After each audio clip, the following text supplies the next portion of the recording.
Hey, welcome back everybody. It's the amazing Flec, coming at you from the Paisley couch in sunshiny, God-loving Detroit City. If you're new to my channel, you stumbled on my daily posting. So if you want something that is maybe a little bit more timeless, then check out my playlist section because every week I post another circus and flow arts tutorial video, and I organize all my chaotic postings in the playlist section.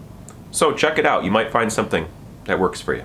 But if you're here because you're interested in me and what's going on in my life, you're in the right place. So yeah, happy Saturday everybody. I spent my day off over at my friend's house in Detroit. My friend purchased several houses on this street in Detroit, and her friend bought another house across the street, and it's only 3 houses. If you're not from Detroit, and you've probably heard stories, but there's a lot of what we call urban prairie, meaning that there's just open land where houses used to be that were burned down or dilapidated and taken down or demolished. And it's like that all over the place in just random places and random pockets you would never expect. And after time passes, you get a bunch of grass that grows really tall, trees that grow, and it just looks kind of like this surreal prairie with sidewalk and road on it. It's hard to really explain it. I guess urban prairie is a way that I can use to describe it to folks who don't really know what it might look like. But they bought these houses on this empty street. It's just 2 houses and then their friend's house across the street, and they're buying up all the empty lots, and I guess they're just gonna make the most of this street and make it their own place. It's already their own place, but now they're just legally acquiring more and more property there. So today, while my friend was doing grout work and tile work inside of their bathroom, I did the priming of the walls. There's this little picture of me sitting there smiling, with my mask on, about to do some more priming in the bathroom there. I didn't take more video or more photos when I was there. I guess it slipped my mind. When I'm in work mode, I get in work mode, and I've never really been good at taking videos or pictures of what I do in my everyday life. And this whole YouTube experience is changing that for me. Sometimes I'm like, oh, I wish I brought my GoPro. I could have used this to document what's happening. But hey, I'm gonna get better at this. I'm learning, folks. I'm learning. Oh, and if you're also new to my channel, this is my PR agent or per agent and manager of this channel, Lucy the cat, folks. You hear that? Listen to that crowd, Lucy. They love you. They love you. I love her too. And if you're not new to this channel, you already know how much I love my cat. So yeah, I spent some time over there helping my friend prime their bathroom, and then I also took about a bunch of nails out of the old walls. I mean, the place is just empty. It's just bones. So there's no drywall on a lot of the places. There's no insulation. And they have to install a lot of plumbing still. Most of the electrical seems to be ran so far. And the first thing I think they did was they replaced the roof, and they're working from the upstairs with the insulation, and they're gonna work their way downwards. The house has got a lot of potential. It's really, really beautiful structure, but it just needs a lot of love and work to bring it all together. And fortunately, it looks like they're gonna need some more help in the future, and they seem to like working with me enough, and they think that I'm doing a good enough job, so I'm hoping to do a lot more work over with my friend in that place. So yeah, maybe I can do some before and after pictures of my labor and share with the world or anyone who cares to see that. I think that could be interesting. I like the idea of doing before and after photos of various progresses. And on that note, I think I want to do like a body transformation progress thing, maybe at some point.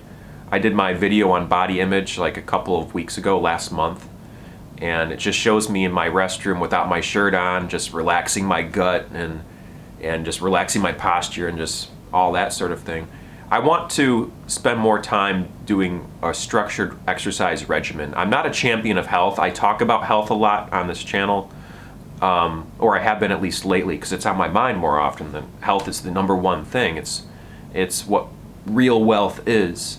You can't enjoy wealth and all these tangible things if you're not well enough to actually enjoy your life. So yeah, health is the top list of priorities for me lately, and it might give me more motivation too if I put myself out there. Like maybe it can inspire some folks out there. Maybe it'll help me stay more accountable to my goals. If I know the world's watching, there's a lot more pressure for me to go out and do those things that I really think I ought to do, which exercising on a regular basis, posting regularly on this channel, talking about how making more music, which I am. I want to spend more time perfecting my work than I did with You're Great, the first track I ever made, which is also in my playlist section. You can check that out if you like. If you do check out that song, I feel like my hi-hat was a bit too loud.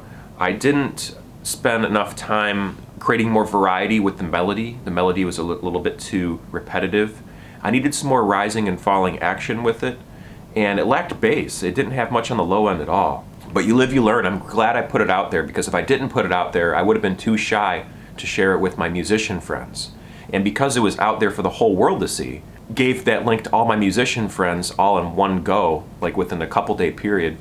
And I got some feedback from a lot of them. Fortunately, a lot of them said positive things, but I wasn't looking for the positive things, because very often, for some reason, people like to give me their best and tell me the nice things that they like about stuff. But I really wanted to know what was wrong with it and what could be done to make it better. And fortunately, my friends out there shined through on that, and they gave me some compassionate, constructive criticism, which is always welcome. Anything I can use to my advantage and improve on my art and make it better, I'm all for it. And on that note, when it comes to self-improvement, this book, The Addiction Formula, I have to highly recommend it to anyone who wants to write music or stories even. You can translate a lot of this information or this knowledge or this theory of creativity, I guess, when it comes to story writing and songwriting. And I think that it's not just limited to songwriting.